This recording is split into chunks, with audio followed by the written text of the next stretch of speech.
നമസ്തേ. നെഞ്ചെടുപ്പിൻ്റെ 14 മണിക്കൂറുകൾ. പിന്നെ ആര് ജയിക്കുമെന്ന ആകാംക്ഷയാണ്. അങ്ങ് തൃശ്ശൂരിലെ ചാവക്കാട്ട് BJP-കാരനായ സുനിയും കോൺഗ്രസ്സുകാരനായ ബൈജുവും സ്വിഫ്റ്റ് വാഗണർ കാറുകൾ പന്തയം വെച്ച് കാത്തുനിൽപ്പാണ്. വോട്ടാവേശത്തിൻ്റെ കേരള കാഴ്ചയ്ക്ക് ഇതിലും വലിയ ഉദാഹരണം മറ്റെന്താണ്? സ്വാഗതം കൗണ്ടിംഗ് ഡൗണിലേക്ക്.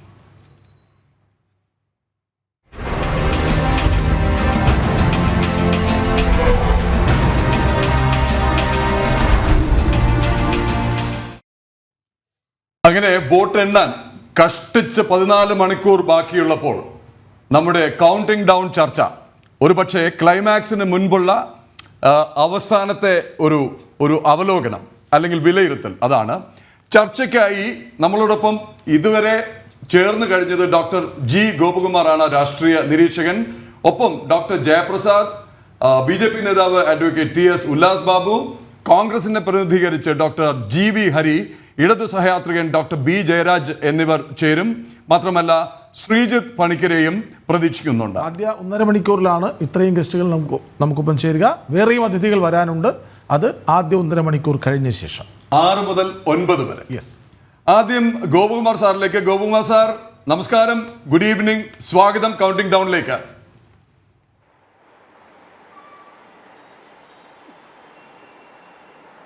ഗുഡ് ഈവനിങ്, നമസ്കാരം സാർ. അപ്പോൾ ഇതുവരെ നമ്മുടെ മുന്നിലുള്ളത് ഇതുവരെ ഊഹാപോഹങ്ങളായിരുന്നുവെങ്കിൽ കഴിഞ്ഞ ദിവസം പുറത്തു വന്ന എക്സിറ്റ് പോൾ ഫലങ്ങൾ എല്ലാം ഒരൊറ്റ ഫലത്തിലേക്കാണ് വിരൽ ചൂണ്ടുന്നത്. ഒന്നില്ലാതെ എല്ലാം. റിപ്പബ്ലിക് TV ആണെങ്കിൽ 2 ഏജൻസികളെ വെച്ച് സർവേ നടത്തി ഏറെക്കുറെ ഒരേ ഫലം ആണ് പ്രവചിക്കുന്നത്, ഒരേ സീറ്റ് നില. അപ്പോൾ പിന്നെ സ്വാഭാവികമായിട്ടും ഇത് അനുകൂലമല്ലാത്ത രാഷ്ട്രീയ കക്ഷികളോ കക്ഷി നേതാക്കളോ ഇത് തള്ളിക്കടഞ്ഞേക്കാം. ഒരു ഘട്ടത്തിൽ കോൺഗ്രസ് എക്സിറ്റ് പോളിനെ അടിസ്ഥാനമാക്കിയുള്ള ചർച്ച തന്നെ ബഹിഷ്കരിക്കുമെന്ന് പറഞ്ഞിരുന്നു. പക്ഷെ അതിൽ നിന്ന് അവർ പിന്മാറുകയും ചെയ്തു. അങ്ങയുടെ ആദ്യ വിലയിരുത്തൽ എന്താണ്? നിലവിലുള്ള രാഷ്ട്രീയ സാഹചര്യത്തിൽ ഈ എക്സിറ്റ് പോൾ ഫലങ്ങൾ അനുസരിച്ച് തന്നെ ആകുമോ അന്തിമ ഫലം? when the real numbers come out, sir?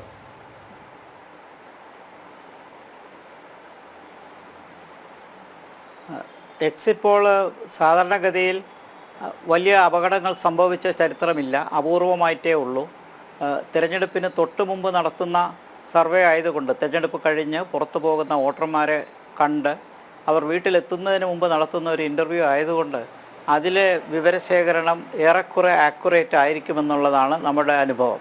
അപൂർവമായിട്ടേ തെറ്റിപ്പോയ അനുഭവമുള്ളൂ. അപ്പോൾ അതുകൊണ്ട് ഇത്തവണത്തെ എക്സിറ്റ് പോളുകൾ ഒരുപാട് ഏജൻസികൾ നടത്തി. എല്ലാ ഏജൻസികളും ഒരേ സ്വരത്തിൽ പറയുന്നത് ഒരേ കാര്യമാണ്: മോദി ഗവൺമെൻറ് തിരിച്ചു വരും, തീർച്ചയായിട്ടും വരും. മാത്രമല്ല വലിയൊരു ഭൂരിപക്ഷത്തിലേക്കാണ് അത് കുതിക്കുന്നതെന്നും പറഞ്ഞു. ആ നിലയ്ക്കാണ് എക്സിറ്റ് പോൾ ഡേറ്റ വന്നിരിക്കുന്നത്. അത് 360 തൊട്ട് 401 വരെ പറയുന്ന സർവേ ഏജൻസികളുണ്ട്. ഏറ്റവും കുറഞ്ഞ് പറഞ്ഞിരിക്കുന്നത് 350-നടുത്തും പറഞ്ഞിട്ടുണ്ട്. അപ്പോൾ പൊതുവിൽ ഭരണമാറ്റം ഉണ്ടാവില്ല എന്ന് മാത്രമല്ല, ഭരണ തുടർച്ചയുണ്ടാകും. കഴിഞ്ഞ തവണത്തേക്കാൾ കൂടുതൽ സീറ്റ് കിട്ടും, സഖ്യകക്ഷികൾക്ക് കൂടുതൽ സീറ്റ് കിട്ടും. ഈ നിലയ്ക്കാണ് വന്നിരിക്കുന്നത്. അപ്പോൾ എക്സിറ്റ് പോളുകളുടെ അപ്പാടെ നമ്മളത് അതുപോലെ അങ്ങ് സ്വീകരിക്കണമെന്നില്ല. അതിനകത്ത് കുറേയൊക്കെ ഇൻഫ്ലേഷനോ കുറേ ചെറിയ രീതിയിലുള്ള അപാകതകളോ ഒക്കെ വരാം. അത് ആ factor, error factor, margin of error ഫാക്ടറോടെ ഇതിനകത്ത് കണക്കിലെടുക്കണം. അതുകൊണ്ട് നമ്മൾ ഉദ്ദേശിക്കുന്ന രീതിയിലുള്ള ഒരു വലിയൊരു തള്ളിച്ച, ഒരു 370, 360 ആ നിലയ്ക്ക് വലിയ രീതിയിൽ വരുമോ എന്നുള്ളതാണ് ഇനി കാണേണ്ടത്. ഭരണം തുടരുമെന്ന് മാത്രമല്ല, വിജയമുണ്ടാകും.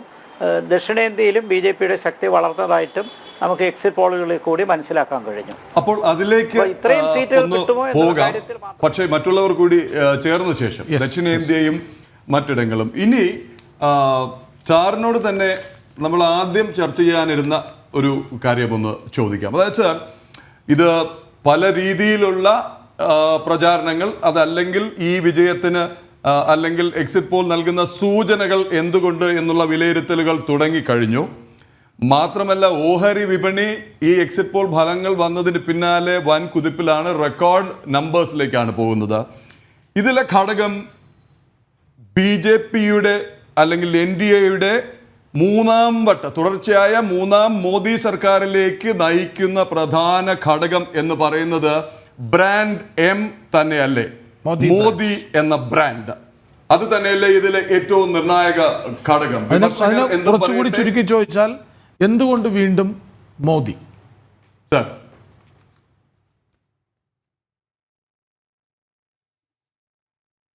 വളരെ വ്യക്തമാണല്ലോ.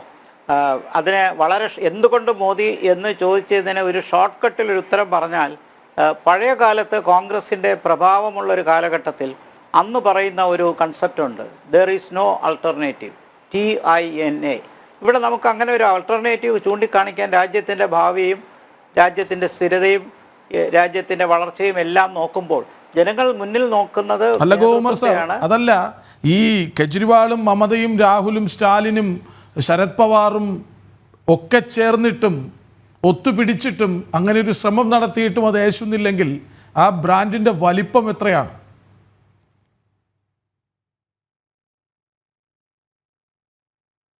തീർച്ചയായിട്ടും അതിന് യാതൊരു തർക്കവുമില്ല. പ്രതിപക്ഷത്തിൻ്റെ ഐക്യത്തിൻ്റെ കുറവ് വളരെ വ്യക്തമാണ്, വൈരുദ്ധ്യങ്ങളുടെ കുറവ് വ്യക്തമാണ്. ഇവിടെ ചൂണ്ടിക്കാണിച്ച നേതാക്കന്മാരെല്ലാം ചില സംസ്ഥാനങ്ങളിൽ തമ്മിൽ മത്സരിക്കുന്ന ചരിത്രവും നമുക്കറിയാം. അപ്പോൾ ആൻറ്റി മോദി എന്നുള്ളൊരു ഘടകം മാത്രം വച്ച് ജയിക്കാൻ പറ്റുന്നൊരു സാഹചര്യത്തിലല്ല ഇന്ത്യൻ രാഷ്ട്രീയം കാണുന്നത്. മാത്രമല്ല മോദി ബ്രാൻഡ് താങ്കൾ ചൂണ്ടിക്കാണിച്ചത് വളരെ ശരിയാണ്. കാരണം ഗ്രാമങ്ങളിലൊക്കെ, ഉത്തരേന്ത്യയിൽ ഉൾപ്പെടെ ഗ്രാമങ്ങളിലൊക്കെ ആൾക്കാരെടുത്ത് അഭിപ്രായങ്ങൾ ചോദിക്കുമ്പോൾ ഗവൺമെൻറ്റിനെ കുറിച്ച് സാധാരണക്കാർക്ക് വിലയിരുത്താൻ ഒത്തിരി കഴിയുന്നുണ്ട്. അത് വലിയ ഒരു നോളജബിൾ സൊസൈറ്റി ആവണമെന്നില്ല, പക്ഷേ അവരുടെ ദൈനംദിന ജീവിതത്തിൽ നേരിടുന്ന കാര്യങ്ങളെക്കുറിച്ചൊക്കെ പറയുമ്പോൾ ബുദ്ധിമുട്ടുകൾ പറയുന്നുണ്ട്, വെല്ലുവിളികൾ പറയുന്നുണ്ട്, അതേസമയം സെൻസ് ഓഫ് സാറ്റിസ്ഫാക്ഷൻ പറയുന്നുണ്ട്, നേടിയ കാര്യങ്ങളെക്കുറിച്ച് പറയുന്നുണ്ട്. ഇതെല്ലാം കഴിഞ്ഞ് വിമർശനമുള്ളവർ പോലും അവസാനം ചോദിക്കുന്നൊരു ചോദ്യം, ഏറ്റവും പ്രധാനപ്പെട്ട നേതാവ് അല്ലെങ്കിൽ രാജ്യത്തെ നയിക്കാൻ പറ്റിയത് ആരാണ് എന്ന ചോദ്യത്തിന് ആർക്കും അഭിപ്രായ വ്യത്യാസമില്ല എന്നുള്ളതാണ് അവിടെ വരുന്നത്. ഈ CSDSൻ്റെ ഒരു സർവേ ഇലക്ഷൻ്റെ ഈ മോഡൽ കോഡ് ഓഫ് കോണ്ടക്റ്റ് വരുന്നതിന് തൊട്ട് മുമ്പ് വന്നത് നിങ്ങൾക്ക് ശ്രദ്ധിച്ചു കാണും. അപ്പോൾ അവിടെ രാഹുൽ ഗാന്ധിയും നരേന്ദ്രമോദിയും തമ്മിലുള്ള പോയിൻ്റ് വ്യത്യാസം 22%. ആ 22% വ്യത്യാസം എന്ന് പറയുമ്പോൾ 40-ഉം 62-ഉം എന്ന് ഉദാഹരണത്തിന് പറഞ്ഞാൽ ആ 22 പോയിന്റിനെ കവർ ചെയ്യുന്ന രീതിയിൽ ലീഡർഷിപ്പ് ഇല്ല. ഇപ്പോൾ പ്രതിപക്ഷത്തെ ഏറ്റവും പ്രോമിനൻ്റായ ലീഡറിന് കിട്ടുന്നതിനേക്കാൾ 22% പോയിൻറ്റ്സ് ഹൈ ആണെന്ന് പറയുമ്പോൾ അത് വളരെ വ്യക്തമാണ്. അതിൽ കൂടുതൽ എന്താ തെളിവ്? സാധാരണക്കാരുടെ ജനങ്ങളുടെ കയ്യിൽ മനസ്സിൽ മോദി ഘടകം ശക്തമായിട്ടുണ്ട്. നേരത്തെ ഈ ചർച്ചകളൊക്കെ വരുന്നതിന് മുമ്പ്, എക്സിറ്റ് പോൾ വരുന്നതിന് മുമ്പുള്ള ചർച്ചകളിലൊക്കെ മോദി വിരുദ്ധ തരംഗമില്ല എന്നുള്ള കാര്യത്തിൽ നമുക്ക് യാതൊരു സംശയവുമില്ല. മോദി തരംഗം ശക്തമാണ്.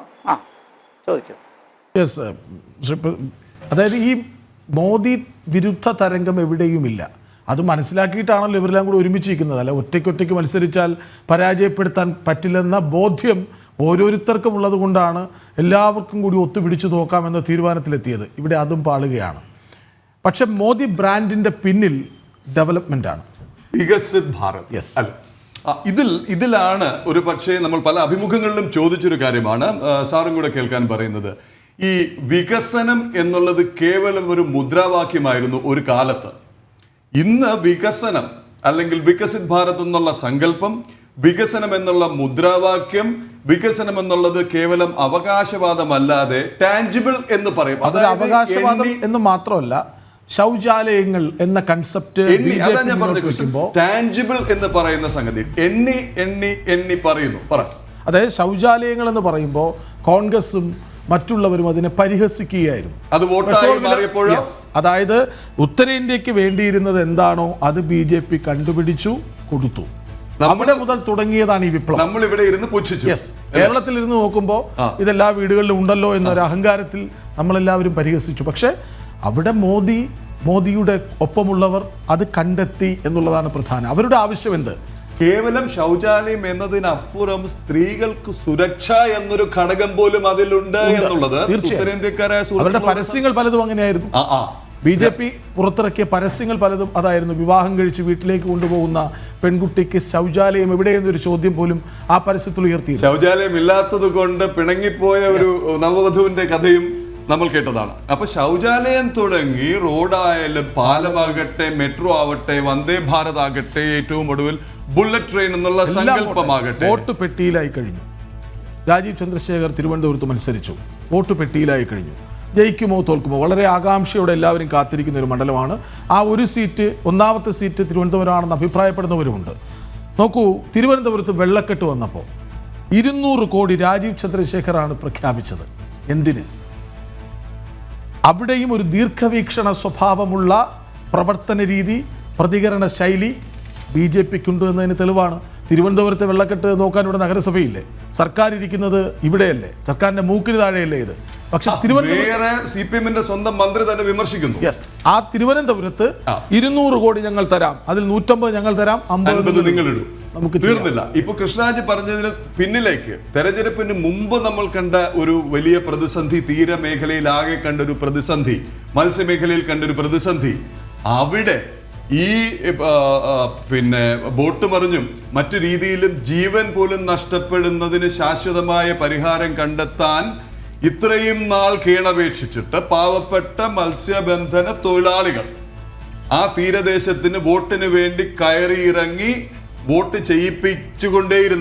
ചെയ്തുകൊണ്ടേയിരുന്നവർ കരഞ്ഞപ്പോൾ ഒരു ക്രിയാത്മകമായ പ്രതികരണം, പ്രാക്ടിക്കലായ പ്രായോഗികമായ ഒരു പരിഹാരം, ഒരു ലോങ് ടേം സൊല്യൂഷൻ, അതുമായി രംഗത്ത് വന്നതും ഇദ്ദേഹമാണ്. ഇതുമായി ബന്ധപ്പെട്ട വിദഗ്ധർ വിളിച്ചു വരുത്തി അവരാദ്യമായി സന്ദർശിക്കുന്നു. ഇവിടെ പല പേരുകൾ കേട്ടല്ലോ. നിർമ്മല സീതാരാമൻ, പ്രധാനമന്ത്രി പോലും ഒന്ന് മത്സരിച്ചേക്കാമെന്ന് പറഞ്ഞു.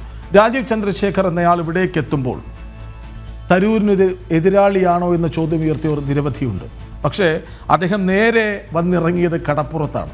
അവിടെ വന്ന് അവരുടെ ആവലാതികൾ കേട്ട് ആ എല്ലാ വോട്ടുകളും കിട്ടുമെന്ന പ്രതീക്ഷയല്ല, അവിടെ വന്ന് കേട്ട് അവർ ഓരോന്ന് പറയുമ്പോൾ അതിതല്ലേ എന്ന് ചോദിക്കുന്ന പഠിച്ച ഷീറ്റുകൾ, മാപ്പ് അദ്ദേഹത്തിൻ്റെ കയ്യിലുണ്ടായിരുന്നു. സമാനമായ പ്രശ്നം തമിഴ്നാട് നേരിട്ടപ്പോൾ അതെങ്ങനെ പരിഹരിച്ചു എന്നുള്ളത് ആ ഗൂഗിൾ മാപ്പിലൂടെ കണ്ടു നാം. തമിഴ്നാടിൻ്റെ തീരത്ത് ബീച്ചുണ്ട്, മണലുണ്ട്. ആ ചിത്രത്തിൽ കേരളത്തിലേക്ക് കടക്കുമ്പോൾ കടലിങ്ങ് കയറി നിൽക്കുകയാണ്. ആ കടലിനെ നിർത്തേണ്ട അകലത്തിൽ തടഞ്ഞു നിർത്താനുള്ള പദ്ധതി തമിഴ്നാട്ടിൽ നടപ്പാക്കി. അത് പക്ഷേ തമിഴ്നാട്ടിൽ നിന്ന് പോകണമായിരുന്നു ആ നിർദ്ദേശം, അല്ലെങ്കിൽ ആ പദ്ധതി നിർദ്ദേശം. അത് ഇവിടെ നിന്ന് ഇതുവരെ പോയിട്ടില്ല. അങ്ങനെ അത് നടപ്പാക്കാൻ കഴിയൂ എന്നുള്ളത് തെളിവ് സഹിതം ബോധ്യപ്പെടുത്തിയിരുന്നു. അതായത് എവിടെ എന്തു വേണം എന്ന് അടിസ്ഥാന ആവശ്യം എന്താണെന്ന് ചിന്തിച്ച് പഠിച്ച് പരിഹാരമുണ്ടാക്കി വരുന്നവരാണ് BJPക്കാരെന്ന് ജനം മനസ്സിലാക്കി തുടങ്ങിയിരിക്കുന്നു. അതുകൊണ്ടാണ് ഞാൻ നേരത്തെ പറഞ്ഞതുപോലെ ഈ തെരഞ്ഞെടുപ്പ് കഴിഞ്ഞ ശേഷം പല അനൗപചാരിക ചർച്ചകൾ, ഇപ്പോൾ കല്യാണ വീടുകളിൽ പോകുമ്പോൾ അല്ലെങ്കിൽ നമ്മൾ ഗ്രൗണ്ടിൽ പോകുമ്പോൾ സൗഹൃദ വലയങ്ങൾക്കിടയിലൊക്കെ അവർ പറഞ്ഞും പറയാതെയും പോയത്, ഞാൻ കോൺഗ്രസ് കുടുംബത്തിൽപ്പെട്ട ആളാണ്, പക്ഷേ ഇത്തവണ രാജീവ് ചന്ദ്രശേഖരനാണ് വോട്ടിട്ടതെന്ന് പറഞ്ഞു. അതായത് ഭൂരിപക്ഷം കുറയുമെന്ന് എന്തായാലും വ്യക്തമാണല്ലോ തരൂരിൻ്റെ. തീർച്ചയായും. അപ്പോൾ അങ്ങനെ ഒരു മാറ്റം BJPക്ക് വോട്ടിട്ടാൽ എന്താ, ഇടതിനും വലതിനും ഇനിയും എന്തിന് വോട്ടിടണം എന്നൊരു ചോദ്യം തിരുവനന്തപുരത്തിൻ്റെ ഉപരിതലത്തിൽ കൃത്യമായി ഉണ്ടായിരുന്നു. അതായിരുന്നു തിരുവനന്തപുരത്തിൻ്റെ ട്രെൻഡ്, അത് കേരളത്തിലും ഉണ്ടായിരുന്നു. ആ പ്രതീക്ഷ തന്നെയാണ് ഒരു പക്ഷേ BJPക്ക് കരുത്ത് നൽകുന്നതും. മറ്റൊരു സംഗതി എന്ന് പറയുന്നത്, ഗോപകുമാർ സാർ താങ്കളിലേക്ക് വരികയാണ് ഒരിക്കൽ കൂടി. BJPക്ക് പലപ്പോഴും സാധ്യത കൽപ്പിച്ചപ്പോഴും BJP നല്ല സ്ഥാനാർത്ഥികളെ രംഗത്തിറക്കിയപ്പോഴും അവസാന കടമ്പ കടക്കാൻ കഴിഞ്ഞിരുന്നില്ല. അതിൽ പല ഘടകങ്ങളുണ്ട്. അതിൽ ഒന്ന്, അല്ലെങ്കിൽ ഒന്നാമത്തേതെന്ന് പറയുന്നത് വിന്നബിലിറ്റി, അല്ലെങ്കിൽ ജയിക്കും എന്നൊരു കോൺഫിഡൻസ്. അതായത് കേരളത്തിൽ തീർച്ചയായിട്ടും UDF LDF പോരിനിടയിൽ LDF-നെതിരെ ഒരു വികാരമുണ്ടെങ്കിൽ, അതല്ലെങ്കിൽ UDF-നെതിരെ ഒരു വികാരമുണ്ടെങ്കിൽ ആ വോട്ട് മറുഭാഗത്തേക്ക് പോകുമായിരുന്നു. അതിന് പകരം ഇങ്ങനെ ഒരു ഓൾട്ടർനേറ്റീവ് ഉണ്ട് എന്ന ഒരു ആത്മവിശ്വാസം, ഒരു വിശ്വാസം, ഒരു കോൺഫിഡൻസ് വോട്ടർക്ക് നൽകാൻ ഇതുവരെ കഴിഞ്ഞിരുന്നില്ല. ആ സ്ഥിതി മാറുകയാണ്. അല്ലെങ്കിൽ BJPക്ക് വീഴേണ്ടിയിരുന്ന വോട്ടുകൾ CPM വിരുദ്ധ വോട്ടുകളാണെങ്കിൽ അത് കോൺഗ്രസിലേക്കും, കോൺഗ്രസ് വിരുദ്ധ വോട്ടാണെങ്കിൽ അത് CPM-ലേക്കും മാറി മറിയുന്ന കാഴ്ച, അത് മാറി തുടങ്ങുന്നതിന്റെ സൂചനകളാണോ നാം ഇപ്പോൾ കാണുന്നത് സാർ?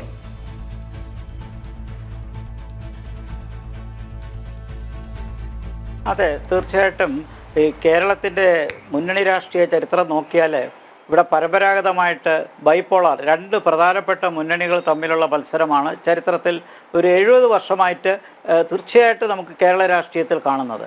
കോൺഗ്രസ് വിരുദ്ധ രാഷ്ട്രീയവും കോൺഗ്രസ് അനുകൂല രാഷ്ട്രീയവും, അല്ലെങ്കിൽ കമ്മ്യൂണിസ്റ്റ് വിരുദ്ധ രാഷ്ട്രീയവും കോൺഗ്രസ് വിരുദ്ധ രാഷ്ട്രീയവും, ഈ തമ്മിലുള്ള നീണ്ടകാലത്തെ ഒരു പോളറൈസേഷനാണ് നിന്നിരുന്നെങ്കിൽ ഇപ്പോഴത്തെ സാഹചര്യത്തിൽ മൂന്നാമത്തെ മുന്നണി BJP ശക്തി ആർജിച്ച് വരുന്നൊരു സാഹചര്യം കാണുന്നുണ്ട്.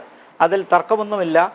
ഇത്തവണ മൂന്നാമതൊരു മുന്നണി വന്നു എന്ന് മാത്രമല്ല, ഈ ട്രൈപോളാർ കണ്ടസ്റ്റ് നല്ല ശക്തമായി വന്ന മണ്ഡലങ്ങൾ തൃശ്ശൂർ, തിരുവനന്തപുരം, ആറ്റിങ്ങൽ, തീർച്ചയായിട്ടും പത്തനംതിട്ട, പാലക്കാട്, ആലപ്പുഴ ഇങ്ങനെ തുടങ്ങിയ കുറേ മണ്ഡലങ്ങളിൽ നല്ല ത്രികോണ മത്സരം വന്നു എന്ന് മാത്രമല്ല പോളിംഗ് ശതമാനം വർദ്ധിക്കാനുള്ള സാഹചര്യമുണ്ടായി.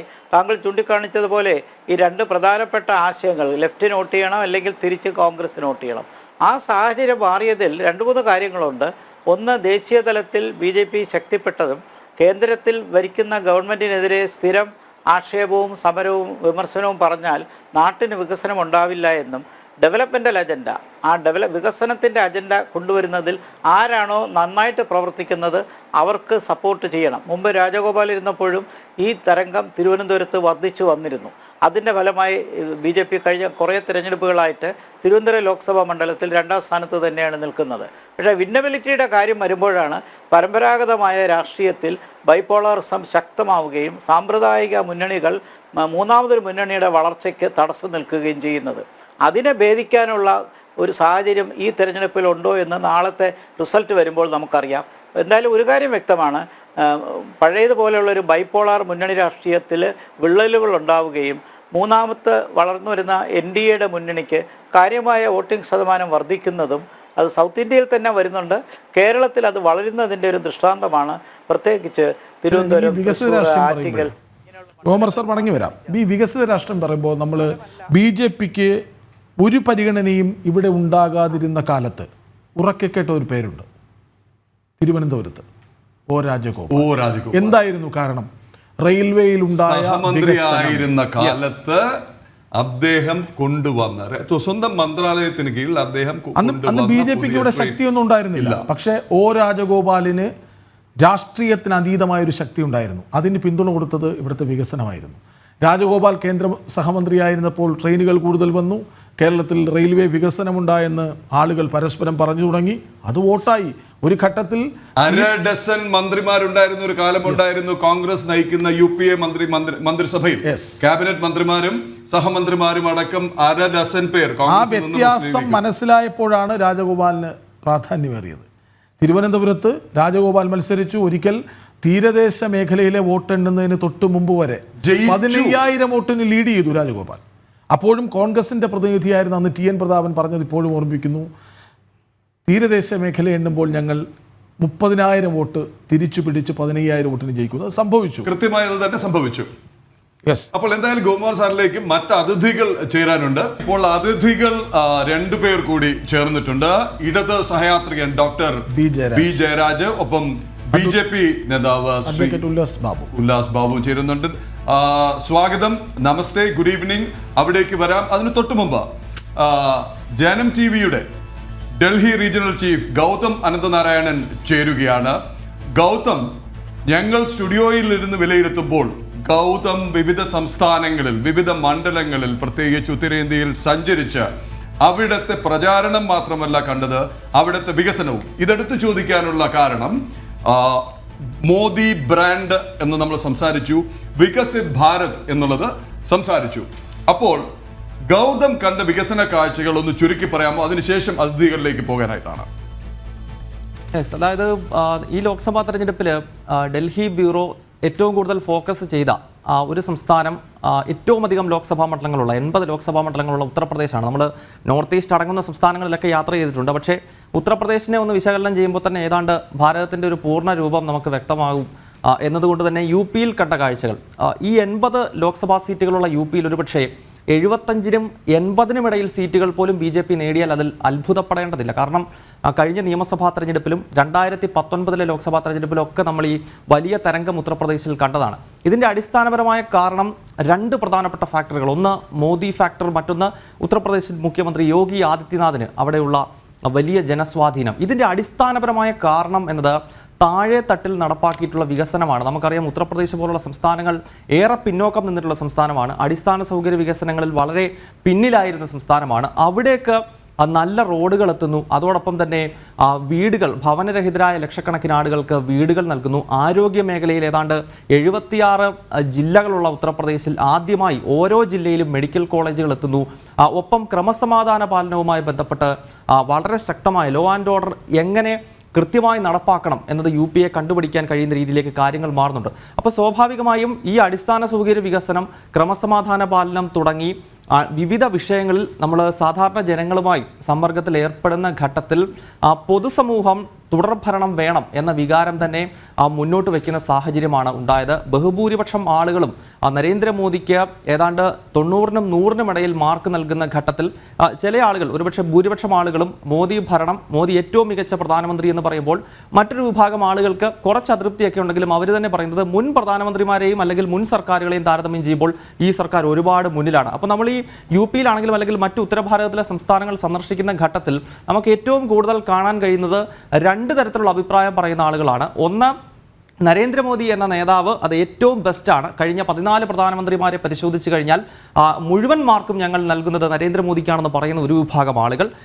അതോടൊപ്പം രണ്ടാമത് നമ്മൾ താരതമ്യം ചെയ്യുമ്പോൾ ഒരു വിഭാഗം ആളുകൾ, അവർക്ക് കുറച്ച് അതൃപ്തിയും കാര്യങ്ങളും ഒക്കെ സ്വാഭാവികമായും സർക്കാരുകളോട് ഉണ്ടായേക്കാം. പക്ഷേ അവരും പറയുന്നത് ഞങ്ങൾ വോട്ട് മോദിക്കേ ചെയ്യത്തുള്ളൂ, വേറെ ആർക്കും വോട്ട് ചെയ്യത്തില്ല. കാരണം താരതമ്യം ചെയ്യുമ്പോൾ, മുൻ സർക്കാരുകളുമായി താരതമ്യം ചെയ്യുമ്പോൾ ഈ സർക്കാർ ഒരുപാട് ഭേദപ്പെട്ടതാണ്. അങ്ങനെ ഈ രണ്ട് തരത്തിലുള്ള ആളുകളാണ്. അതല്ലാതെ നമുക്കൊരിക്കലും ഇന്ത്യയിലെ സംസ്ഥാനങ്ങളിലൂടെ സന്ദർശിക്കുമ്പോൾ ഈ സർക്കാരെ മാറണം, അതല്ലെങ്കിൽ നരേന്ദ്രമോദി പൂർണ്ണമായ പരാജയമാണ്, അദ്ദേഹത്തെ മാറ്റി മറ്റൊരാളെ പരീക്ഷിക്കണം എന്ന വികാരം മുന്നോട്ട് വയ്ക്കുന്ന ആളുകളുടെ എണ്ണം വളരെ വളരെ കുറവാണ് എന്ന വസ്തുതയാണ് നമ്മൾ കേരളത്തിലെ ജനങ്ങളിലേക്ക് എത്തിച്ചത്. ഒരുപക്ഷെ മറ്റ് മലയാള മാധ്യമങ്ങൾ മുഴുവൻ നരേന്ദ്രമോദിക്കെതിരെ വലിയ വികാരം ഉത്തരേന്ത്യയിലും മറ്റും ഉണ്ട് എന്ന് റിപ്പോർട്ട് ചെയ്യുമ്പോഴും നമ്മൾ അടിസ്ഥാനപരമായി സാധാരണ ജനങ്ങളോട് സംസാരിച്ച് അവരുടെ വികാരം ജനങ്ങളിലേക്ക് എത്തിക്കുകയായിരുന്നു. അതാണിപ്പോൾ കഴിഞ്ഞ ദിവസം പുറത്തു വന്ന ദേശീയ മാധ്യമങ്ങളുടെ എക്സിറ്റ് പോളുകളും നമ്മൾ ഈ തെരഞ്ഞെടുപ്പ് കാലത്ത് പറഞ്ഞതും ഏതാണ്ട് സമാനമായ കാര്യങ്ങളാണ്.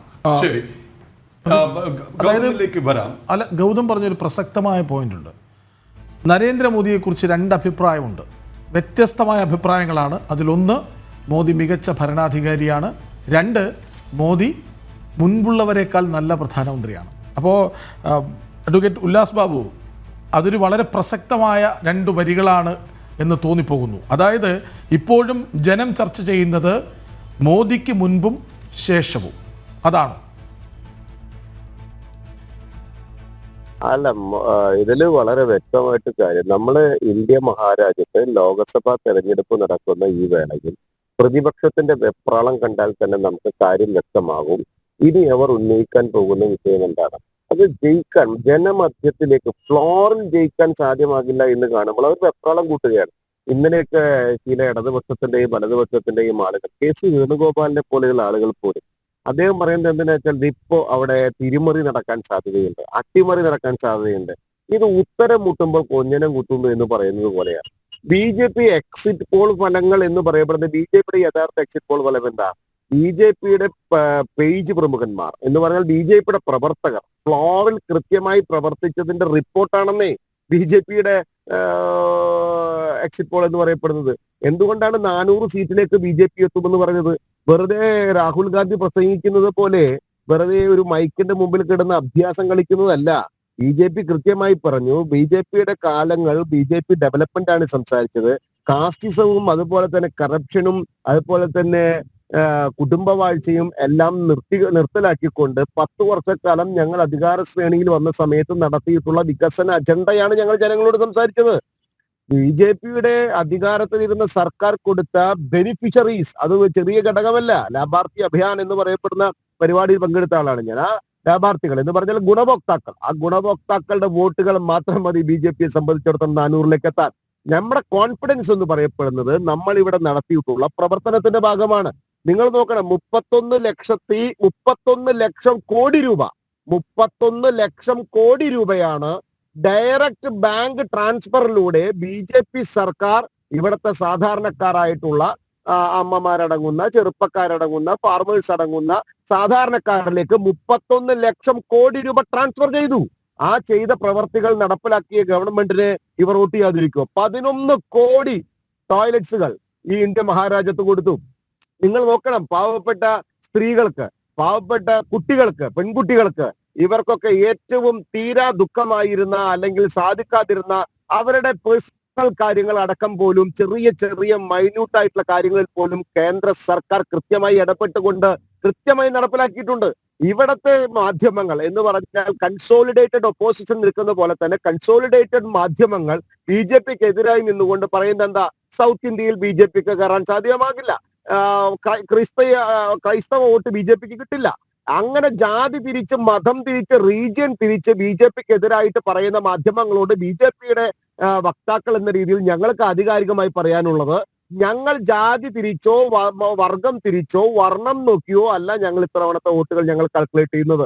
ഞങ്ങൾ സൗത്ത് ഇന്ത്യയിൽ എന്നല്ല, നോർത്ത് ഇന്ത്യയിൽ എന്നല്ല, ഇന്ത്യയിലൊട്ടാകെ ഞങ്ങളുടെ ആധിപത്യം ഉണ്ടാകും. അതിൽ ഞങ്ങൾ കൃത്യമായി 400 സീറ്റിലേക്ക് നടന്നു കയറും. ആ 400 സീറ്റിലേക്ക് നടന്നു കയറാൻ ഞങ്ങൾ നടത്തിയിട്ടുള്ള പ്രവർത്തനങ്ങൾ, അത് ജൻധൻ യോജനയായിക്കോട്ടെ, സ്വച്ഛ് ഭാരത് അഭിയാൻ ആയിക്കോട്ടെ, ഗരീബ് കല്യാൺ യോജനയായിക്കോട്ടെ, ഫസൽ ബീമ യോജനയായിക്കോട്ടെ, വിശ്വകർമ്മ അഭിയാൻ ആയിക്കോട്ടെ, ഉജ്ജ്വല യോജനയായിക്കോട്ടെ, 11 കോടി കക്കൂസുകൾ പണിതു കൊടുത്ത പദ്ധതി ആയിക്കോട്ടെ, ഏത് മേഖലകളായിക്കോട്ടെ, റോഡ്, തോട്, പാലം, ബൈപ്പാസ്, ട്രെയിന്, എയർപോർട്ട്, IIT എല്ലാം വിദ്യാഭ്യാസ മേഖലകൾ അടക്കമുള്ള മേഖലകളിൽ ബി ജെ പി സർക്കാർ നടത്തിയിട്ടുള്ള പ്രവർത്തനങ്ങൾ. പിന്നെ നോക്കൂ, നരേന്ദ്രമോദിക്കെതിരായി ഇവർ ഉയർത്തിക്കാണിക്കുന്നത് എന്താണ്? രാഹുൽ ഗാന്ധി പരാജയപ്പെട്ടപ്പോഴാണ് ഇവർ കെജ്രിവാളിന്റെ പുറകെ ഓടിയത്.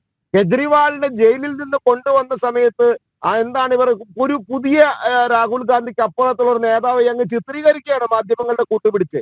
എന്ന് പറഞ്ഞാൽ കൃത്യമായിട്ടുള്ള ഒരു പ്രതിപക്ഷ സംവിധാനത്തിന് നേതാവില്ലാത്തൊരവസ്ഥ. ആ നേതാവില്ലാത്ത അവസ്ഥ എന്തുകൊണ്ടാണ് ഉണ്ടാകുന്നത്?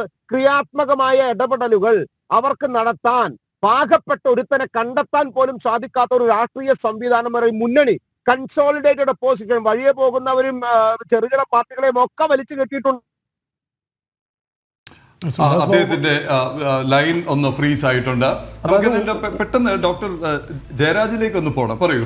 ഒരു നേതാവില്ലാത്ത അവസ്ഥയെ മറികടക്കാൻ ഒരുപാട് നേതാക്കന്മാർ വരുന്നു, എന്നിട്ടും ഒറ്റ നേതാവിനെ തോൽപ്പിക്കാനാകുന്നില്ല എന്നതാണ് പ്രശ്നം. അതെ, വലിയ നിര വരുന്നു. ഡോക്ടർ ബി ജയരാജ്, താങ്കൾ ചേരുന്നതിന് മുമ്പ് ചർച്ച ചെയ്യുന്നത് ഗോപകുമാർ സാർ മാത്രമാണ് ഉണ്ടായിരുന്നത്.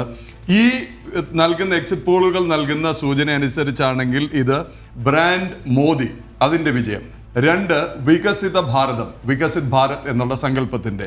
3 പറഞ്ഞത് എന്തുകൊണ്ട് ഇത്രയും പ്രതിപക്ഷ കക്ഷികൾ ഒന്നിച്ച് അണിനിരന്നിട്ടും മോദിക്ക് അല്ലെങ്കിൽ NDAക്ക് അതല്ലെങ്കിൽ BJPക്ക് ഒരു വെല്ലുവിളി പോലും ഉയർത്താൻ കഴിയുന്നില്ല എന്നുള്ളതിന് മറുപടിയാണ് അദ്ദേഹം ടീന ഫാക്ടർ പറഞ്ഞത്. TINA, there is no alternative.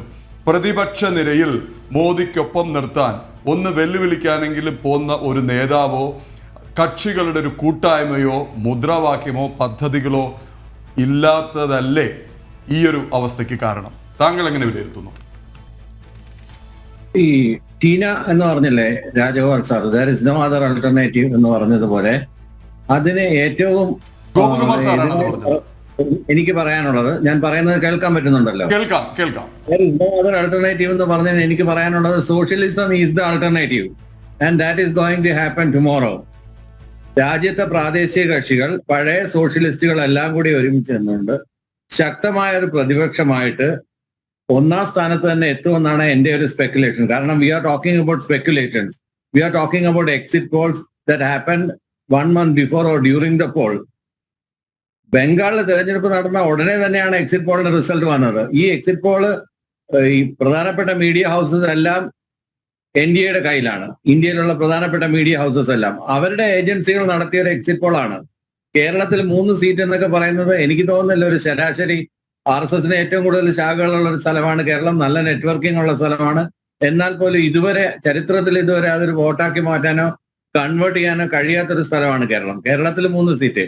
അതുപോലെ തന്നെ ഏറ്റവും കൂടുതൽ ആന്റി ഇൻകംബൻസി ഫാക്ടറുള്ള കർഷക സമരം നടന്നിട്ടുള്ള ഹരിയാനയിലും പഞ്ചാബിലും ഒക്കെയാണ് പറയുന്നത്. അതുപോലെ LJD മത്സരിക്കാത്ത സ്ഥലങ്ങളിൽ പോലും 5 സീറ്റിൽ മാത്രം മത്സരിച്ച LJDക്ക് 7 സീറ്റ് വരെയൊക്കെയാണ് പല എക്സിറ്റ് പോൾ ഫലങ്ങൾ കാണിക്കുന്നത്. അതുകൊണ്ട് നമ്മൾ എക്സിറ്റ് പോളിന്റെ സ്പെക്കുലേഷൻസിനകത്തൊന്നും അത്രയ്ക്കങ്ങ് ഇതാവണമെന്ന കാര്യമില്ല.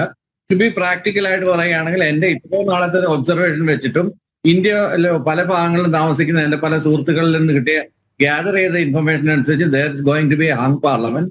ഹങ് പാർലമെന്റ് തന്നെയാണ് ഉണ്ടാകാൻ പോകുന്നത്.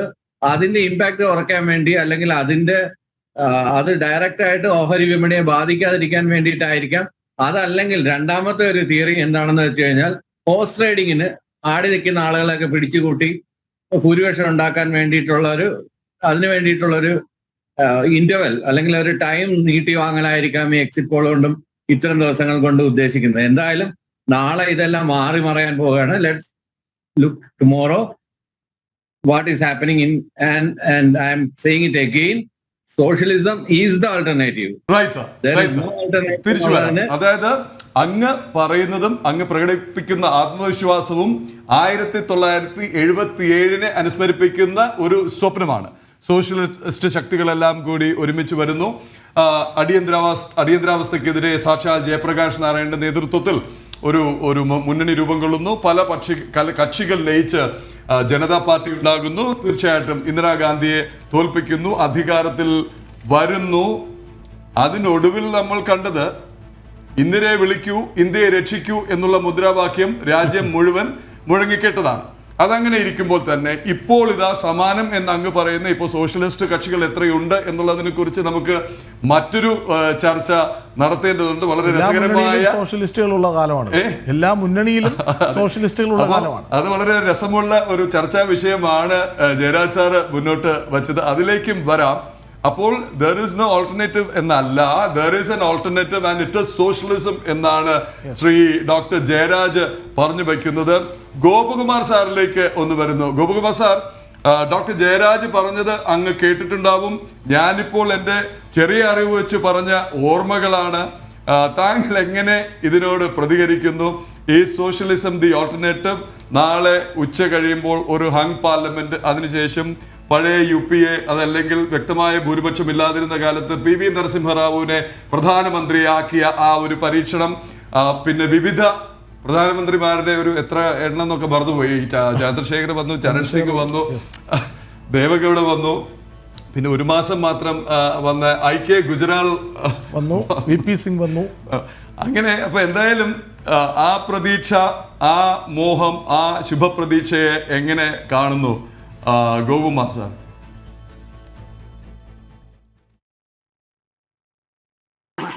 ആദ്യമായിട്ട് പറയട്ടെ, സോഷ്യലിസം എന്നുള്ള കൺസെപ്റ്റ് ഇന്ന് ലോകത്ത് ഒരിടത്തും അതിൻ്റെ പരമ്പരാഗതമായ കാഴ്ചപ്പാടിൽ നടപ്പിലാക്കുന്നില്ല. അതിനർത്ഥം ഇവിടെ എല്ലാം മുതലാളിത്തമാണെന്നല്ല. കുറച്ചുകൂടി പ്രായോഗികമായിട്ട് ഇന്ത്യൻ സൊസൈറ്റിയിൽ പറ്റുന്നത് എല്ലാവരെയും ഉൾക്കൊള്ളുന്ന ഒരു ഇൻക്ലൂസീവ് ഇക്വിറ്റി ബേസ്ഡ് സൊസൈറ്റിയാണ്.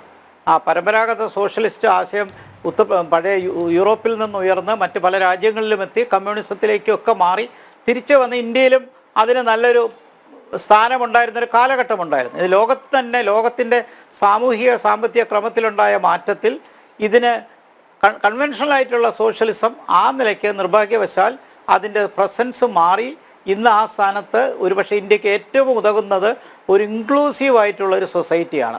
ആയിക്കൊള്ളട്ടെ, അങ്ങനെ ഇൻക്ലൂസീവോ സോഷ്യലിസമായ ഒരു സൊസൈറ്റിയാണ് ആഗ്രഹിക്കുന്നെങ്കിലും പ്രതിപക്ഷത്തിനും എല്ലാ രാഷ്ട്രീയ പാർട്ടികൾക്കും അത് ആഗ്രഹിക്കാം, അതിന് തർക്കമൊന്നുമില്ല. ഭരണഘടനയിലും അത് ഇപ്പോഴും പറയുന്നുണ്ട്.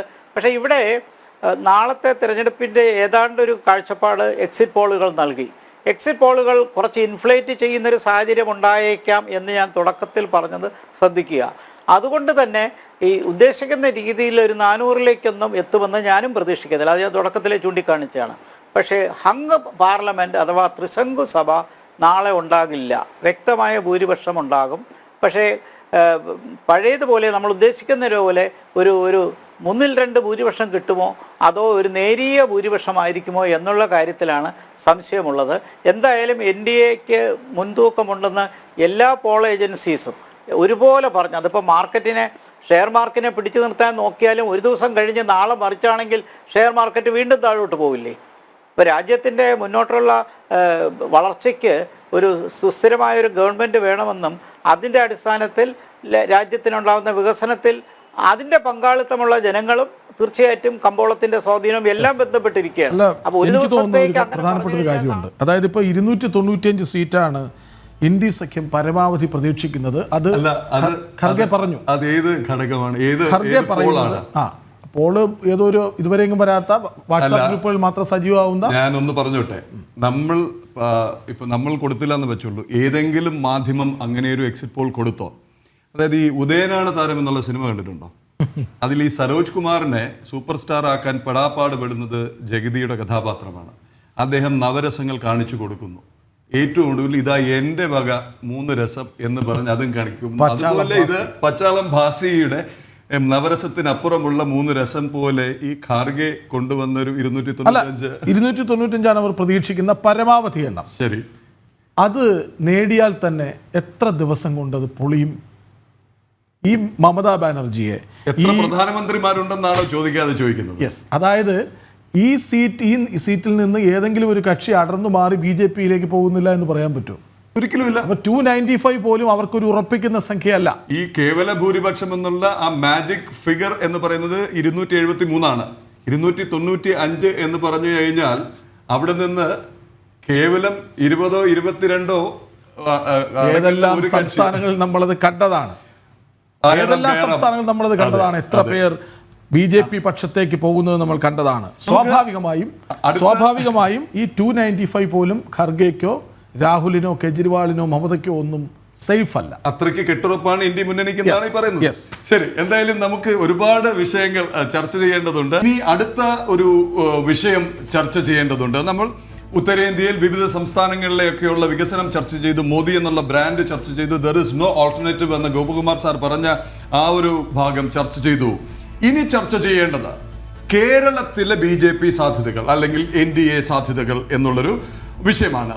ഇതുവരെ അത് ആദ്യം നമുക്ക് ശ്രീ ഉല്ലാസ് ബാബുവിലേക്ക് തന്നെ പോകാം. അതിൻ്റെ യഥാർത്ഥത്തിലുള്ള ആത്മവിശ്വാസം എന്താണ്, ആ ആത്മവിശ്വാസത്തിന്റെ അടിസ്ഥാനം എന്താണ് എന്നുള്ളത് കൂടി അതിന് പറയേണ്ട ഒരു സംഗതി പറയും. ഒരടിസ്ഥാനം അവർക്ക് ചൂണ്ടിക്കാണിക്കാൻ പറ്റും, എക്സിറ്റ് പോൾ.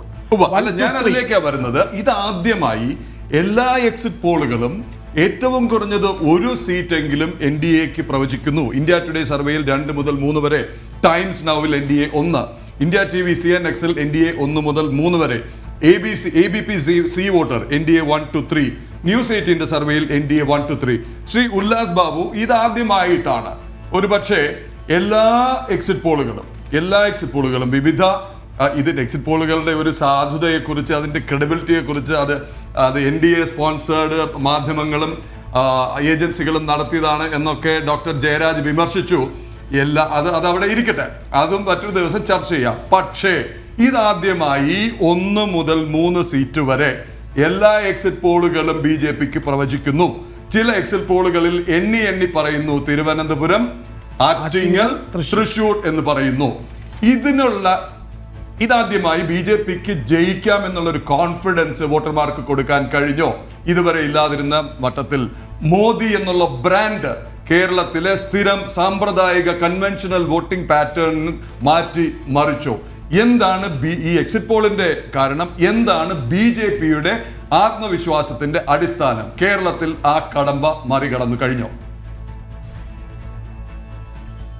ഒരു കാര്യം നിങ്ങൾ മനസ്സിലാക്കണം. ഡോക്ടർ ജയരാജ് പറഞ്ഞു എക്സിറ്റ് പോളുകൾ എല്ലാം വിശ്വസിക്കാൻ സാധ്യമാകുന്നില്ല, അദ്ദേഹത്തിന് പുതിയ ചിന്താഗതിയൊക്കെ വരണമെന്ന ആഗ്രഹം. അത് നടക്കാൻ പോകുന്നില്ല, നമ്മൾ അതിനെക്കുറിച്ച് മറുപടിയും പറയുന്നില്ല. പക്ഷെ എക്സിറ്റ് പോളുകളല്ല സാർ BJPയെ സംബന്ധിച്ചിടത്തോളം. എക്സിറ്റ് പോൾ വന്ന് സ്വാഭാവികമാണ്, അത് യാഥാർത്ഥ്യങ്ങൾ ഒരു ദിവസം മുൻപേ പറഞ്ഞു എന്നുമാണ്. ഞങ്ങളെ സംബന്ധിച്ചിടത്തോളം കേരളത്തിലെ 2 വർഷത്തോളമായി ഞങ്ങൾ ഈ പ്രയത്നം തുടങ്ങിയിട്ട് ഞങ്ങൾ ഫ്ലോറിൽ പ്രവർത്തിച്ച പ്രവർത്തകർ അന്നും വളരെ കൃത്യമായി പറഞ്ഞിരുന്നു, ഇത്തവണ കേരളത്തിനകത്ത് MP-മാരെ NDA മുന്നണിയുടെ ഭാഗമായി ഡൽഹിയിലേക്ക് കൊണ്ടുപോകണം. ആ പദ്ധതി മുന്നിൽ വെച്ചുകൊണ്ട് തന്നെയാണ് ഞങ്ങൾ വിവിധ മണ്ഡലങ്ങളെ കേന്ദ്രീകരിച്ച്, പഞ്ചായത്തിനെ കേന്ദ്രീകരിച്ച്, ബൂത്തുകളെ കേന്ദ്രീകരിച്ച് ഞങ്ങളുടെ പ്രവർത്തകർ പ്രവർത്തിച്ചിരുന്നത്. അതിന്റെ വിജയം ഞങ്ങളിലേക്കുണ്ടാവും. എന്തുകൊണ്ടാണ് ഞങ്ങളുടെ പ്രവർത്തകർക്ക് ആ വിജയിക്കാൻ സാധ്യതയുണ്ട് എന്നും വിജയിക്കുമെന്നുള്ള കോൺഫിഡൻസ് കിട്ടിയത്? അവിടെയാണ് ഞങ്ങളുടെ ഉത്തരം. എന്താ? 10 വർഷക്കാലം അധികാര ശ്രേണിയിലിരുന്ന് ഞങ്ങൾ ജനങ്ങളോട് കാണിച്ച നീതി. 2, പിണറായി വിജയൻ എന്ന് പറയപ്പെടുന്ന സർക്കാർ 8 വർഷക്കാലം ഈ കേരള സമൂഹത്തോട് കാണിച്ച അനീതിക്കെതിരെയുള്ള ഒരു വോട്ട്. 3, ഇതൊക്കെ ചെയ്താലും പിണറായി വിജയനെ വാഴ്ത്തുപാട്ടും പാടി ചെയ്യുന്ന കൊള്ളരുതായ്മയ്ക്ക് മുഴുവൻ കൈയടിക്കുന്ന പ്രതിപക്ഷത്തിന്റെ ആ പ്രവർത്തിക്ക് എതിരായിട്ടുള്ള ജനങ്ങളുടെ വോട്ട്. 3, ജാതി മതം തിരിച്ച് നിങ്ങൾ ഞങ്ങളെ മാറ്റി നിർത്തുമ്പോൾ ഞങ്ങൾ മാറ്റി നിർത്തുന്നത് ഞങ്ങൾ ആഗ്രഹിച്ചെന്താ? ജാതിയും മതവും ഒന്നും നോക്കാതെ ഒരു കോമൺ പോയിന്റിൽ എന്ന് പറഞ്ഞാൽ ഇന്ത്യ മഹാരാജ്യത്തെ ലോക രാഷ്ട്രങ്ങൾക്ക് മുമ്പ്, പ്രത്യേകിച്ച് വിദേശ രാഷ്ട്രങ്ങളിൽ കൃത്യമായിട്ടുള്ള വാല്യൂയോടുകൂടി അഡ്രസ് ചെയ്യാവുന്ന രീതിയിലേക്ക് ഇന്ത്യ മഹാരാജ്യത്തെ കൈപ്പിടിച്ചുയർത്തിയത് നരേന്ദ്രമോദിയാണ് എന്നുള്ള യൂത്തിന്റെ ബോധം, ഇത്യാദി കാര്യങ്ങളൊക്കെ പ്രത്യേകിച്ച് AI പോലെയുള്ള ടെക്നോളജി പോലെയുള്ള എല്ലാ മേഖലകളും, ശാസ്ത്ര സാങ്കേതിക മേഖലകളിൽ നടത്തിയിട്ടുള്ള പ്രവർത്തനങ്ങൾ, ഇതൊക്കെ കേരളത്തിനും വരണമെന്ന് അവർക്ക് ആഗ്രഹമുണ്ടെന്ന്. ഈ ആഗ്രഹം ചെറുപ്പക്കാർ പങ്കുവച്ചിട്ടുണ്ട്. ഈ ആഗ്രഹം അമ്മമാർ കൃത്യമായി വോട്ടാക്കി മാറ്റിയിട്ടുണ്ട്. ഇടതുപക്ഷത്തിന്റെ വീട്ടിൽ കൃത്യമായി അടിവരയിട്ട് എഴുതി വെച്ചോളൂ, ഇടതുപക്ഷത്തിന്റെ വീട്ടിൽ 5 വോട്ട് കൃത്യമായി ഇടതുപക്ഷത്തിന് കിട്ടുന്ന വോട്ടാണെങ്കിൽ ആ മൂത്ത ഇടതുപക്ഷക്കാരൻ ഒഴിച്ച് ബാക്കി ആരും അവർക്ക് ചെയ്യില്ല, അത് BJPയിലേക്ക് ഷിഫ്റ്റാ. ഇത് തന്നെയാണ് കോൺഗ്രസിലും സംഭവിച്ചിട്ടുള്ളത്. ഞങ്ങളുടെ പരമ്പരാഗത വോട്ടും ഞങ്ങളോട് ചേർന്ന് നിൽക്കാൻ ആഗ്രഹിച്ചവരുടെ വോട്ടും പ്ലസ് ഇടതുപക്ഷ വലതുപക്ഷത്തിൽ നിന്ന് ഷിഫ്റ്റ് വന്ന വോട്ടുകളുമാണ് ഞങ്ങളുടെ വിജയത്തിലേക്കും ഞങ്ങളുടെ വോട്ട് ഷെയറുടെ വളർച്ചയിലേക്കും എത്തിക്കാൻ പോകുന്നത്. പരമ്പരാഗത വോട്ടിംഗ് പാറ്റേൺ മാറുന്നു നാളെ മുതൽ എന്നുള്ളതാണ്. ചരിത്രം അങ്ങനെയാണ്. ചില കാര്യങ്ങൾ സംഭവിക്കുമ്പോഴാണ് അത് പുതിയ ചരിത്രമാകുക. BJPയുടെ കേരളത്തിലെ തേരോട്ടത്തിന്റെ ചരിത്രം നാളെ ആരംഭിക്കുമെന്നുള്ളത് നിസ്സംശയം ഞാൻ പറയാം. അത് നാളെ 8:30 മണി മുതൽ ഈ സമയമാവുമ്പോഴേക്കും സന്തോഷത്തിന്റെ വളരെ ഹാപ്പിനെസ്സോടുകൂടി നമുക്ക് ചർച്ച ചെയ്യാൻ സാധിക്കും. ഭാരതീയ ജനതാ പാർട്ടിയുടെ നേതൃത്വത്തിലുള്ള NDA മുന്നണി ഇടതുപക്ഷത്തെയും പുറകലാക്കുന്ന രീതിയിലേക്കുള്ള പ്രവർത്തനത്തോടുകൂടി ഈ കേരളത്തിൽ MP-മാരെ വിജയിപ്പിച്ചെടുക്കും. ജനങ്ങൾ അത് ഞങ്ങൾക്ക് മാൻഡേറ്റ് തരും.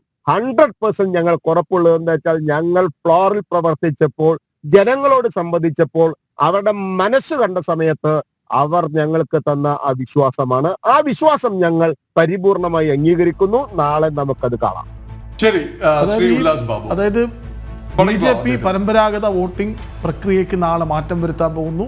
വലിയൊരു ഉദയം, BJPയുടെ ഉദയം ഇവിടെ തുടങ്ങുന്നു എന്നാണ് ഉല്ലാസ് ബാബു പറയുന്നത്. ആ 10 വർഷത്തെ പ്രവർത്തനം കൊണ്ട് വോട്ടർമാരിൽ ആ കോൺഫിഡൻസ് ഉണ്ടാക്കാൻ കഴിഞ്ഞു.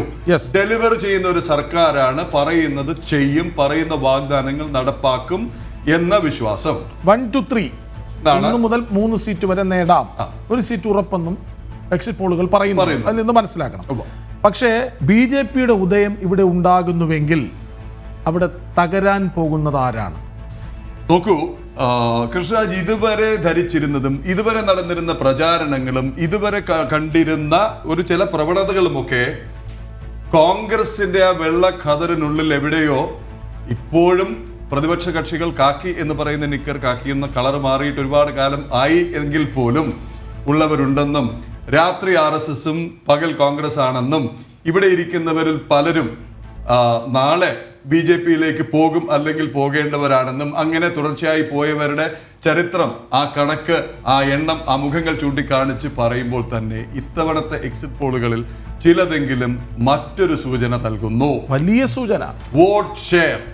വോട്ട് ഷെയർ എന്ന് പറയുന്നത് BJPയുടെ വോട്ട് ഷെയർ 27 വരെ എത്താമെന്ന് 1-2 സർവേ പറയുമ്പോൾ അതിനൊപ്പം ചേർത്ത് വായിക്കേണ്ട ഒന്ന്, അവിടെ പോകുന്നത് 38% ഇടതുമുന്നണിയുടെ വോട്ട് ഷെയറിംഗ് വന്ന് 29 നിൽക്കുന്നു എന്ന് വെച്ചാൽ ഇതെല്ലാം സ്വപ്നമാണ്, ദിവാസ്വപ്നമാണെന്നുള്ള വിമർശനം വന്നു കഴിഞ്ഞു. നമുക്കിനി പോകേണ്ടത് ഈ എക്സിറ്റ് പോളുകളെ തന്നെ തള്ളിക്കളയുന്ന ഡോക്ടർ ജയരാജിലേക്കാണ്. അതായത് ഈ വലിയ സംഘടനാ സംവിധാനമുണ്ടെന്ന് വിശ്വസിക്കുന്ന, ഇപ്പോഴും ഒരു കവലയിൽ നിന്ന് ഉറക്കെ വിളിച്ചാൽ ഒപ്പം കൂടുന്ന ഒരു പാർട്ടിയായിരുന്നു CPM അടക്കമുള്ള ഇടതുകക്ഷികൾ. അവരിൽ നിന്ന് ഇത്രയും വോട്ട് ചോരുന്നുവെങ്കിൽ കേരളത്തിൽ വരാനിരിക്കുന്നത് എന്തെന്നൊരു വലിയ ചോദ്യം അവിടെ അവശേഷിക്കുന്നുണ്ട്. ഈ 3 സീറ്റുകളിൽ 1-ാം സ്ഥാനത്തും 1-2 സീറ്റുകളിൽ 2-ാം സ്ഥാനത്തും BJP വന്നാൽ കേരളത്തിൽ എത്ര നിയമസഭാ സീറ്റുകൾ BJP ഒന്നാമതാകും? കഴിഞ്ഞിട്ടില്ലല്ലോ. ബാക്കിയുള്ള 17 ലോക്സഭാ മണ്ഡലങ്ങളിൽ ഏതെല്ലാം നിയമസഭാ മണ്ഡലങ്ങളിൽ മുന്നേറ്റം ഉണ്ടാകും? ഇപ്പോ BJPക്ക് സാധ്യതയുണ്ടെങ്കിൽ, ഈ എക്സിറ്റ് പോൾ നൽകുന്ന സൂചന ശരിയാണെങ്കിൽ, അത് 1, 2, 3 മണ്ഡലങ്ങളിൽ ഒതുങ്ങി നിൽക്കുന്നതാവണമെന്നില്ല. ഒരിക്കലും 3 മണ്ഡലം മാത്രമായിട്ട് മാറി ചിന്തിക്കില്ല. അത്തരമൊരു ട്രെൻഡ് ഓവറോൾ നമുക്ക് കാണാനും കഴിയും. അങ്ങനെയെങ്കിൽ 2 വർഷമപ്പുറം വരാനിരിക്കുന്ന നിയമസഭാ തെരഞ്ഞെടുപ്പിലും will become very interesting. അതാണ്. ഡോക്ടർ ജയരാജിലേക്ക്. ഡോക്ടർ ജയരാജ്, ആദ്യം തന്നെ അങ്ങ് ഈ എക്സിറ്റ് പോൾ ഫലങ്ങളെ തള്ളിക്കളഞ്ഞു. അങ്ങയുടെ അഭിപ്രായത്തെ, അങ്ങയുടെ വാദത്തെ ബഹുമാനിക്കുന്നു, അംഗീകരിക്കുന്നു. അതുകൊണ്ട് തന്നെ വീണ്ടും ഈ 1 കിട്ടുമോ 3 കിട്ടുമോ എന്ന് അങ്ങയോട് ചോദിക്കുന്നില്ല.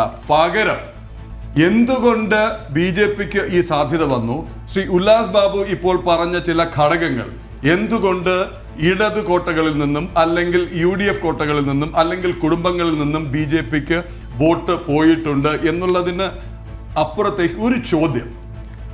ഈ BJP ഓരോ മണ്ഡലത്തിലും രാജ്യം മുഴുവൻ വോട്ടർമാരെ സമീപിച്ചത് വ്യക്തമായ ചില പദ്ധതികളോടെയാണ്.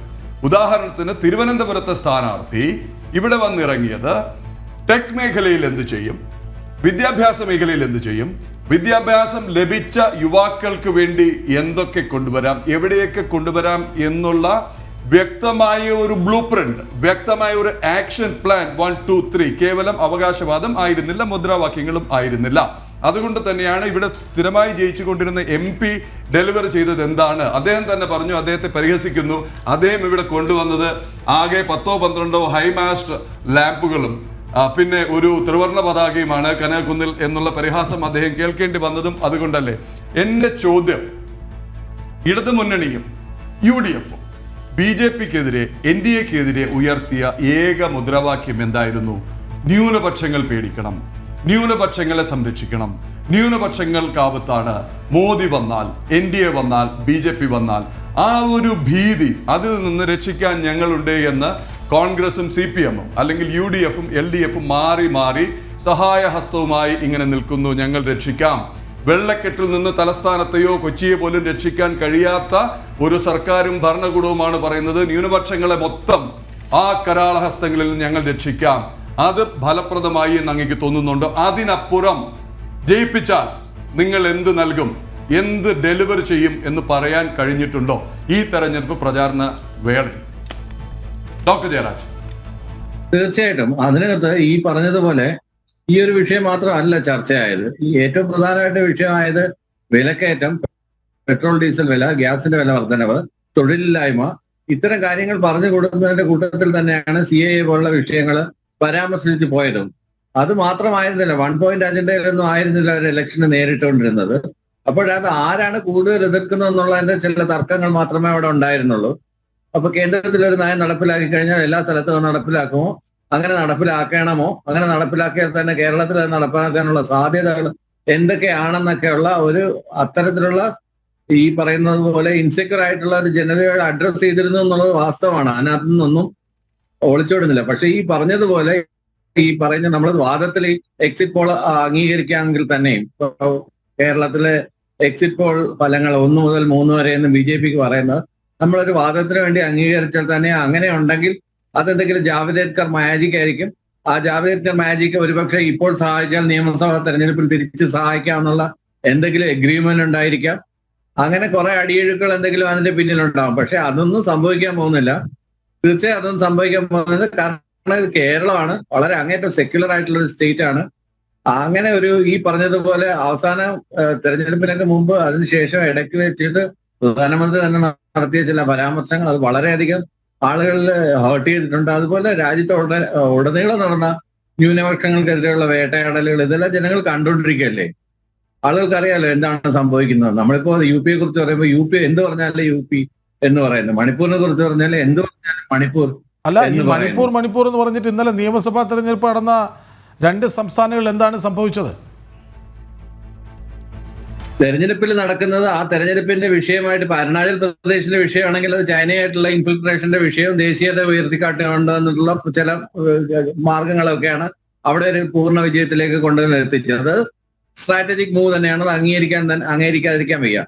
ആ സമയം പഞ്ചാബിലും ഹരിയാനയിലും അതായത് കർഷക സമരം നടന്ന അവിടെ പല BJP സ്ഥാനാർത്ഥികൾക്ക് എൻട്രി ചെയ്യാൻ പോലും അംഗീകരിക്കാത്ത സ്ഥലങ്ങളിൽ വരെയാണ് ഈ എക്സിറ്റ് പോളുകൾ പ്രഡിക്ട് ചെയ്ത് വെച്ചേക്കുന്നത് എന്നുള്ളതുകൊണ്ടാണ് എക്സിറ്റ് പോളുകളുടെ അന്തസ്സത്തെ ഞാൻ ചോദ്യം ചെയ്തു. Doctor B. ജയരാജ് മടങ്ങി വരാം, കാരണം 7 മണിക്ക് മുൻപ് ഗോകുമാർ സാറിന് പോകണം. അദ്ദേഹത്തിലേക്ക് ഒന്ന് പോകണം. മാത്രമല്ല അങ്ങ് പറഞ്ഞ കർഷക സമരത്തിലേക്ക് പോലും ഒന്ന് പോകേണ്ടതുണ്ട്. ഇവിടെ ഈ കർഷക സമരം എന്ന് നിങ്ങൾ ഓമനപ്പേരിട്ട് വിളിക്കുന്ന ആ സമരം എന്തായിരുന്നു എന്ന് നേരിട്ട് കണ്ട ഗൗതം അനന്തനാരായണൻ നമ്മളൊപ്പം ഇവിടെ തന്നെ ഉണ്ട്. അതിലേക്ക് വരാം. ഗോകുമാർ സാറിലേക്ക്. യെസ്, ഈ ഡോക്ടർ G. ഗോപകുമാർ, അതായത് ഈ കേരളത്തിലെ BJPയുടെ സാധ്യതയെക്കുറിച്ച് അങ്ങയോട് ചോദിക്കുന്നില്ല.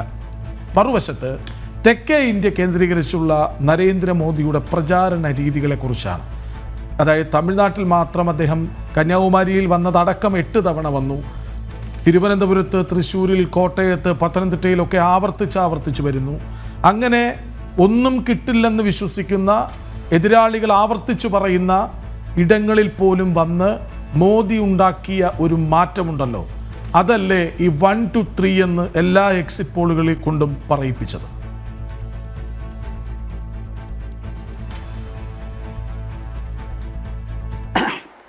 പരമ്പരാഗതമായിട്ടുള്ള ബൈപോളാർ പൊളിറ്റിക്സിൽ നിന്ന് കേരള രാഷ്ട്രീയം കുറച്ച് മാറുന്നതിൻ്റെ ഒരു തെളിവാണ് ഈ തെരഞ്ഞെടുപ്പ് ഫലം നാളെ കൊണ്ടുവരാൻ പോകുന്നത്.